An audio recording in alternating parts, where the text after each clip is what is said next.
I have a confession to make to all of you that love Zelda games as much as I do. I am kind of allergic to the 2D ones. I know, you can call me a fake gamer, but I'm trying to fix that today. And over the past month or so, I've been on a little bit of a buying ban.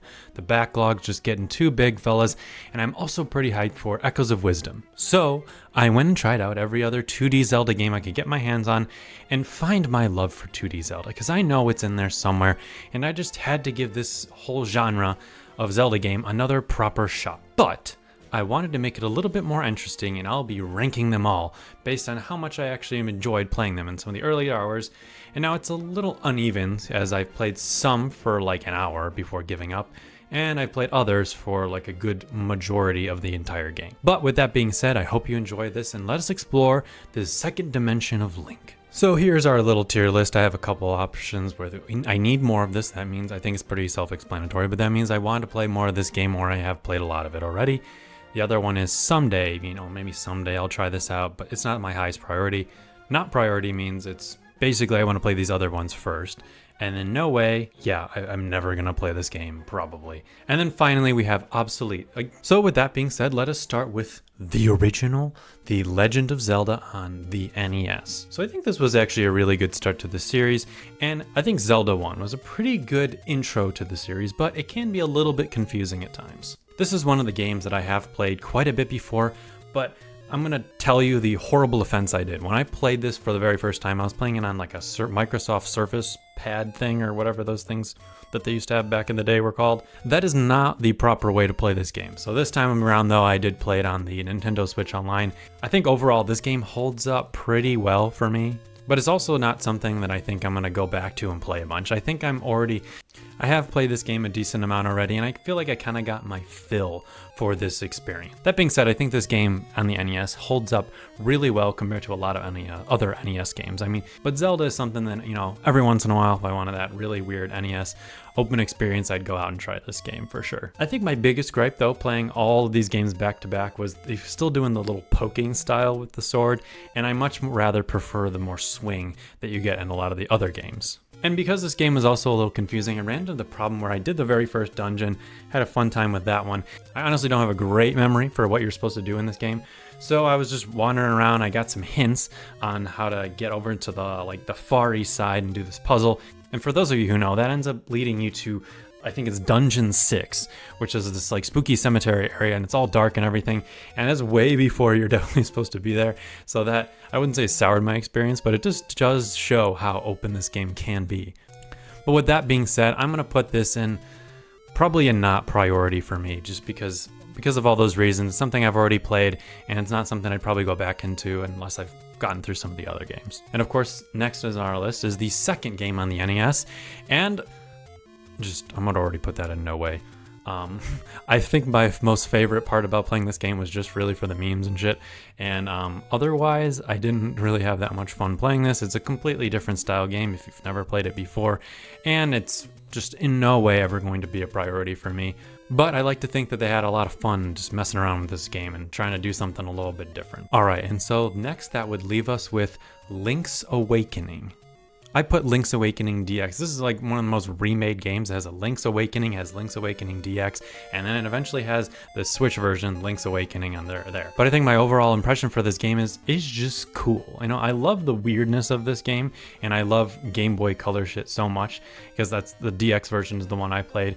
For some reason, I'm just a huge sucker for how the sword hits when it really smash into a character or an enemy in this game. It just sounds so good to me. One of my least favorite parts about this game though is every time you run into a rock, you get like 5 lines of dialogue about how you can't pick it up, and that can be a real pain because that happened a lot here. But all the characters are really charming. I really love the music in this one, and when you play it on the Game Boy Color version, it is so very colorful. This is also the game that has some of the weird Mario stuff like the chain chomp and things that are just kind of scattered around, so it makes that a little fun if you know about the extensive Mario lore. But with that being said, I think I would put this game in a someday. It's probably not my priority because I'm just going to spoil it right away. I would probably put the remake of Link's Awakening more towards the top. It's something I want to play more. It's something that I bought, and I have never actually beaten this version of the game. So it's something I really want to go try out for the very first time. And I didn't play as much of it for this time around because it's something I do want to play more later down the line. Because this version of the game has the cool like little clay guy, just a little clay guy. It has that kind of art style for the game, and I think that means this game ties in really well with the new Echoes of Wisdom game that's coming out soon. So Link's Awakening, something I want to play. Link's Awakening on the Switch, something I definitely want to get more into. All right, now let's move on to, of course, Legend of Zelda: A Link to the Past, the quintessential masterpiece on the SNES. And right off the bat, I'll just have to say that this is probably my favorite on the entire list of all of them, and I'm just gonna put it right up to the top. In front of you. Why you... Jesus Christ. A Link to the Past is undoubtedly the one that I have probably played the most out of any game in this one. It's one I've technically almost finished it, but I have never actually beaten the last dungeon and gone after Ganon.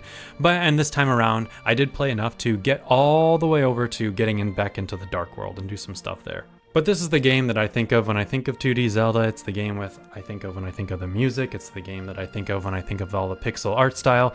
Link's got the little pink hair fluff that's going on in here. The pixel art is immaculate in this game. And of course, this game is one of those ones that's just really a timeless classic on the SNES. It also has a really good intro that just gets you right into the action, getting into saving Zelda, where some of these other ones I found were maybe a little bit slower. Not the ones that I've talked to you about until this point, but some of the later ones. And then finally, when you get over to the sanctuary area after you get to that first whole opening section, it does open up a whole lot in my personal opinion, but almost a little too much sometimes because I had to look up and get a reminder of what I was even supposed to do next. But I did get to fight quite a few bosses in this one and play through some of the dungeons, and again, it's just a really good experience for me. This is probably the one that I am most likely to go back and complete for the very first time, or at least I hope so.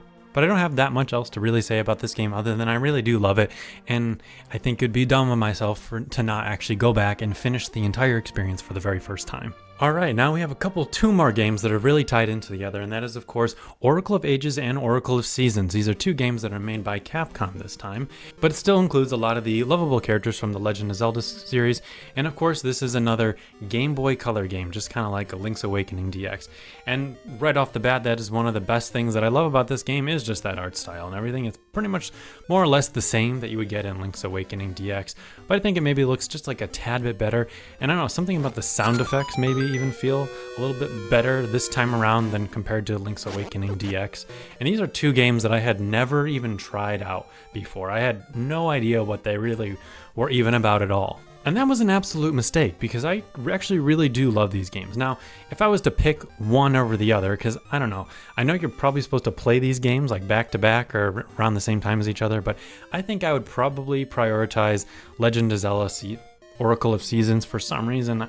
Maybe it's just because the first one I tried out, but I just seemed to enjoy my experience with that one a little bit more, and I went farther into that game. Didn't seem like a little bit more of an interesting, leading, female character, and there just seemed to be a lot of charm in the little group of characters that I had already met in the very beginning. This game also felt pretty straightforward and a little bit less confusing than some of the other ones. I never got lost at any point while playing this, and I almost knew exactly where to go during my couple hours playing this one. But because of that, Oracle of Ages, which is our next one, did kind of seem a little bit when I was going to play it. I will say, because I like the color blue, I think I enjoyed the color palette of Oracle of Ages a little bit better, and the intro was the little title screen intro was pretty cool as well. There wasn't that much I found really different in the gameplay and everything for Oracle of Ages. The only things that I really did note were that you get the sword very fast in this game, like crazy fast into the very beginning of the game. The tree that you find is a little bit cuter, I guess, and I've also found Tingle very early on in this experience, so I don't know, maybe I just haven't been looking hard enough, but I feel like I haven't seen Tingle in a lot of the other 2D games, so that was interesting to see that little weirdo floating around in the sky. And the time mechanic, there seems to be a time mechanic here that maybe is interesting, but I don't know, I think I'm gonna put Legend of Zelda Oracle of Seasons in a someday around there, and then Oracle of Ages is probably more of a not priority until at least I would have played Oracle of Seasons a little bit and then maybe decide if I wanted to play Ages. Okay, it's time for some Obsolete Games. Two games that the very first time I had ever even tried playing A Link to the Past was in the Four Swords version, but I've never really played the actually normal Four Swords version of this game, but I have no interest in ever playing it, and I just don't want to even talk about it very much. And that's the same with this one, because I don't think I'm ever going to find like 3 other people to just come play with these games for me. And I'm also looking at this list now, realizing that Triforce Heroes, that one on the 3DS, is also not here. Another game that I did try out, I think, a long time ago, but again, I run into the problem where I don't have anyone else to play with it, and I'm probably not going to like have a sleepover at the age of 28 with a bunch of my friends coming over. I mean, maybe that sounds like fun. Maybe. I don't know. They're not going to happen, though. I'm going to use this one to represent Triforce Heroes, though. But let's go back into one of the more interesting games on this list, and that is, of course, the Legend of Zelda Minish Cap.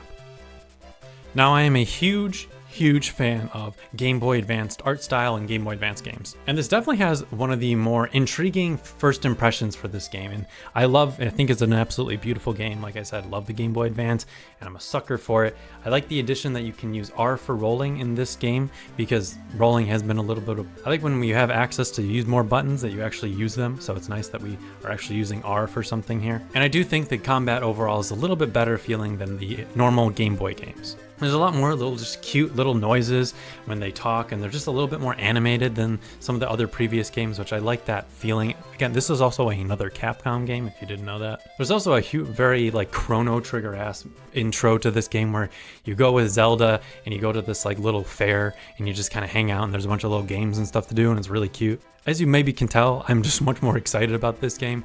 I'm just going to put it already at the very top of the game that I need more.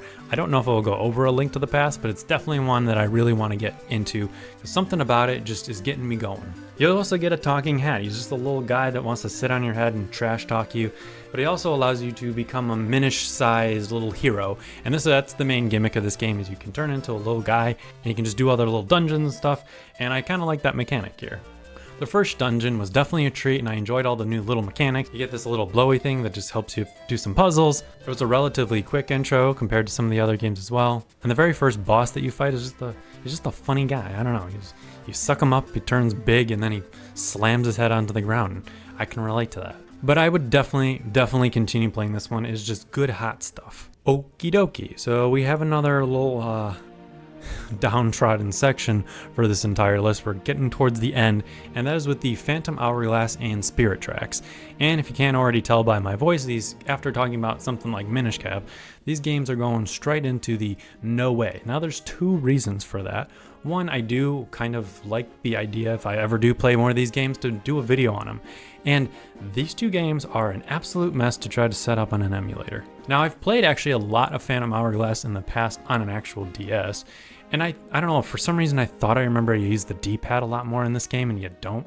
It's really almost all stylus, and I don't know why I had that thought, but it has been a long time. And when I went back to try to play this, I just couldn't get up to it. And even when I did figure it out on an emulator, just so I'm just trying to get footage, and it became a real problem. And then even when I did finally get it to work a little bit, I was so lost on what to do, and I couldn't use the map, and I couldn't mark things on there, whatever it's trying to get you to do, and it just became a huge pain to even try this. So it's just so low on my priority list now, just because of how much it annoyed me. And the same thing happened with Spirit Tracks. It just doesn't seem to play well with an emulator for me. Okay, so now a little bit later, I did try. I thought it was maybe a little unfair, and go back and play them on the original DS, and yeah, they play a little bit better when you're playing on them a system with 2 screens and something that makes a little bit more sense. However, I don't know, I still stand by this. I don't think I'm as interested in playing these games. But that leads us to the very last game, and that is The Legend of Zelda, A Link Between Worlds. And this is another one that I have played quite a bit in the past, and one that I enjoyed playing this time around as well. Now, for this one, I definitely did start playing this on a 3DS just for this video, instead of going through the hassle of trying to record things. I even tried turning on the 3D for this game, just for kicks. My first impressions really were the movement and the swordplay for this game are really top-notch for any Legend of Zelda game. And it's fun playing this game with A Link to the Past back to back, because again, it's one of my top ones on this list, and it was fun to just go back into this world and see the similarities. This is also probably my second favorite sword hitting sound in the entire series, or at least in the 2D games. And you get a little bit into this game relatively quick. You meet Yuga, the villain of this game, who looks like Ganon's little weirder brother, who just doesn't want to leave the house, and he's going all over this priestess Saris in the very beginning of the game. There's a lot of charm and just fun little moments in the early intro to the game. Link almost seems to have like a little bit more personality maybe than some of the other ones. And I should have mentioned this with the other DS games, but I also like just having access to the map on the second screen. That just makes it a little bit easier when you're navigating around, just to look into this like kind of bigger whole screen with a map. So I never ever even got close to getting lost in this game during my little time with it. And eventually you do meet Ravio, the character who gives you and like rents you out the other weapons and things for the game, and that's when I remembered why I never actually finished playing this game, and while I will, consider it later down the line. But I really didn't like the rental system personally for myself in this game, and I think that's a huge contributor on why I never actually finished this one. This one is also gonna end up ranking up pretty high just because I had a huge amount of nostalgia for the 3DS. And I'm gonna put this right on the I need more, but maybe a little bit later, just because I think I would like to play a game like A Link to the Past first. But of all the ones on the list, it's definitely one I'd much rather like try to make a video on in the future, but that's where it gets a little hard because it's a 3DS game and I'd have to figure that out. But overall, this is my list of games, and I don't think I'd change anything else on here. So with that being said, let me know what you think. Let me know if you think I should move around any of these games, if you have a good case for why I think I should move one of them before the other, or if there's ones that you think I should just not even try that I did put a little bit higher maybe on the list. Because I'm definitely open to trying a lot of these games out again and just giving them a better shot. So I hope you enjoyed this little video of me trying to get into the 2D Zelda games, especially before Echoes of Wisdom comes out in a couple days. Thanks for watching. Hope you have a good one.